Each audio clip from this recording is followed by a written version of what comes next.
Hello everyone, welcome back. Today we're kicking off part 1 of our 3-day journey, a creative adventure designed for K-5 learners. This video series is here to guide and inspire K-5 educators as you guys bring digital world building into your classroom. Whether you're brand new to these tools or looking to expand your creative teaching toolkit, you're in the right place. Over the next few days, we'll be exploring, building, and sharing digital world, and it all starts here, exploring like a creator. Kids, as you guys know, are naturals when it comes to play, and so are a lot of adults, hopefully. What if we paused and helped them see these digital spaces not just as playgrounds, but as intentional creations? Art galleries, event places, immersive games, interactive installations, every world was built by someone with vision. So today, we're stepping into these environments with fresh eyes. We'll notice the mood, we'll pay attention to color, layout, and design. We'll start asking creative questions like, why was this world made? What's it trying to say? And what ideas does it spark for my own creation? This is how we begin shifting from just exploring to imagining, and that imagination becomes the foundation for everything we build next. So our 3-day journey will be, this is day 1 again, we will be exploring and reflecting. We'll step into some cool digital world, reflect using art critique strategies, and start imagining what you would do when you build your own world. Day 2 is when we would use our day 1 insights and learnings to create your own interactive space. And day 3 is when present and explore together happens. Their students will be sharing their worlds with their classmates, exploring each other's creations, and giving feedback like a real creative team. So now that we're in the mindset of creators, what does that actually look like in the classroom? Well, today is not just about jumping into build mode just yet.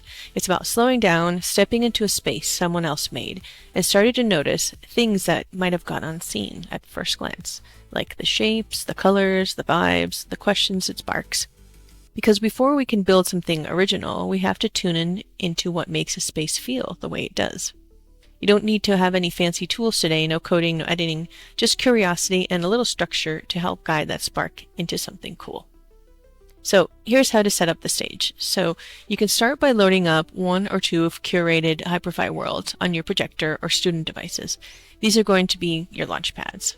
So a little tip is preload them into your browser if you can. It'll help avoid that awkward lag time that pulls focus. So like some of these worlds take a while to load. If you have them loaded up, it makes it a lot faster. Then what you could do is also write a few starter sentences on the board. Nothing fancy, just scaffolds to help students find the words for what they're experiencing. Like you could say, this world feels like ... I see ... or I wonder. And here are some things to keep in mind. Some kids, might feel dizzy in a 3D environment. Most of them are used to it, the Roblox generation. But let them observe. You can have some kids, observe alongside their buddy. It's always fun, I think, to pair them up. So this isn't about performance, it's about perspective within the space. So now that the fun part, setting the scene. So when you're ready to kick things off, try something like this. You're about to step into a digital world someone built. It might feel like a video game or an art gallery or even a strange little dream. Today, you're not just a visitor, you're an explorer, a creative detective. Let's look at this space through the eyes of someone who's going to build their own. So just some fun little prompts. I don't know. You guys can explore and do what you like. So then you can guide them through a short 5-minute walkthrough of a world. No need to explain every detail, just enough to get them kind of grounded and understanding the space a little bit. Show them how to move around using the WSAD keys or a trackpad. Introduce a few simple terms like an avatar is a character, a spawn point is where they start off within the space. A portal is a doorway to another space. You can let them choose fun explorer names like Captain Donut or whatever they decide. So then it's time to just let them explore. Depending on your setup, you can break students into pairs or guide them through the space as a class, like I mentioned earlier. Either way, it gives them some explorer roles. This gives them the purpose while they're wandering. So you could be uses terms like I Spy, so you can look for strange or surprising details. Color Hunter, somebody can be choose and figure out what colors are used most, what it makes them feel. Story Seed, it could be what's happening in this world. So you can break them up. I think personally I like groups of 3, And you can have them work together, and one could be the spy, one could be the color hunter, one could be the story searcher, or look for the story seed, or however you decide to break that up. So you can keep the conversation going with questions like, what do you think about this world? What stood out for you? If this were a storybook or movie, who would the main character be? Encourage them to look just back to the cool and start thinking about why they feel that way. That's where the design literacy kicks in. And again, this is maybe more for 4th and 5th graders, a lot of this. You could just pick specific parts if you're doing like the kindergartners. But I've tend to experience that since the Roblox generation, they jump in here and just have fun running around, changing avatars and things like that. So when they have time to explore, ideally give them like, depending on your group, if they're all having fun, you can give it an extended period. But this I could break it up into a couple days, into a day, into 20 minutes, whatever you know your classroom and your kids what they would enjoy. So once they've explored, then you could bring it back to the paper. This is where day 1 worksheets comes in, and all of this, again, you can links in the description. Everything will be available for free.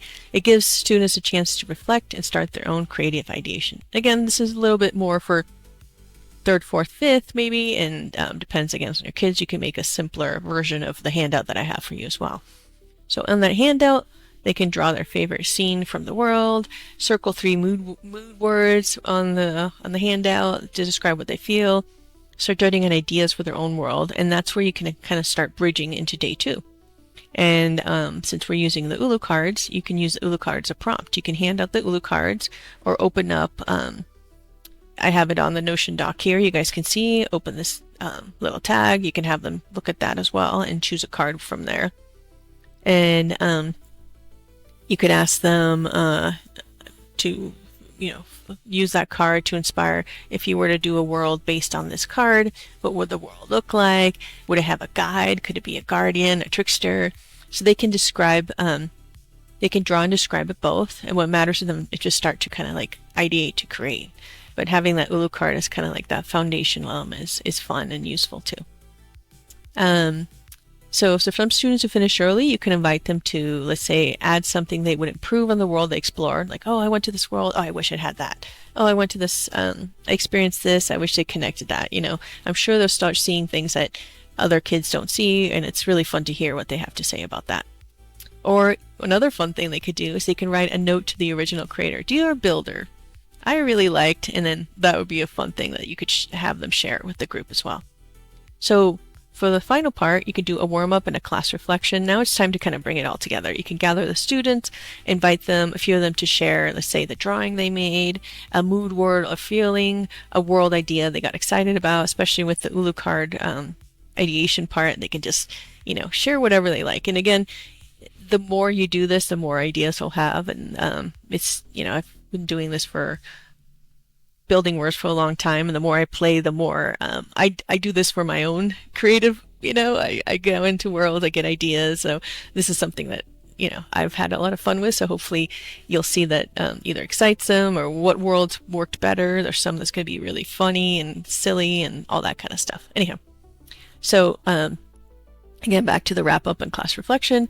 Then as you have them sharing, you can also have a quick group reflection, and in a group sit around asking, hey, what was your favorite thing you saw today? What surprised you? What kind of worlds are you starting to imagine now? And again, you can share you can have them share their Ulu card drawings and things like that.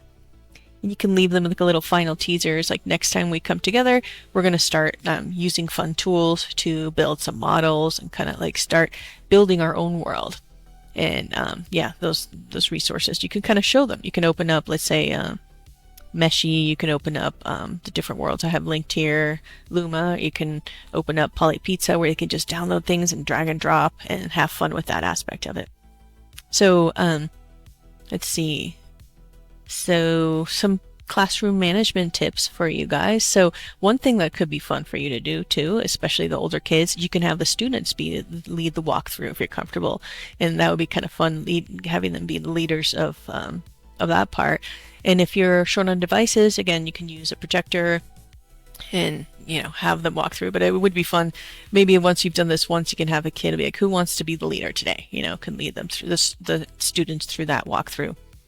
and teacher check-in ideas. So before you move on, I would advise as you teachers, you can take a maybe just write down ideas, what you got from that experience, from leading this whole experience with them. Maybe think about, did any students surprise you with how they deeply observed something? What kind of words seem to excite them most? Worlds. What kind of worlds seem to excite them most? What ideas might you have that you can build upon for next time you do this intro one? And this is the perfect time to start writing that down, because you'll forget it. There's so many things that, having taught for 20 years, you don't remember every detail. So it could be fun to spend even a minute just writing down some little notes for yourself that'll help the next time you do this. And if you're trying this lesson out, I'd love to hear how it goes. Drop a comment or send me a note. What worked? What have you tweaked? What blew your mind that you didn't expect? Anything. Again, this is an experiment, and I've done a lot of this more with adults, but in the past I've done a lot of digital arts education with teens and stuff, and younger kids too. So I think they would have a blast. I've done a lot of claymation type stuff, and usually when you give them simple little outlines and give the kids working in groups, you always have, I love the fact when they start helping each other, when they start building things, and that's when it gets really exciting. So I think this day one is really that foundation to spark ideas, get them excited about what they would build, and then using these AI tools makes it so easy to bring these ideas to life, and just how to use what you've done in your sketches and lead them into day two. So that's it for day one intro for you guys, and I really hope some of you guys take the time to use all these resources I've created for you and start running some of these workshops. And please, I would love to hear from you and let me know. And I'll get once you're done with this, you can dive into day two of this series. And thanks for being here, and let's build something cool together. Once you've wrapped up your exploration day, be sure to head over to the Build and Create video next in the playlist. This video will give you a quick overview of the Recreation Challenge and the AI tools I will be showcasing. Until next time, bye.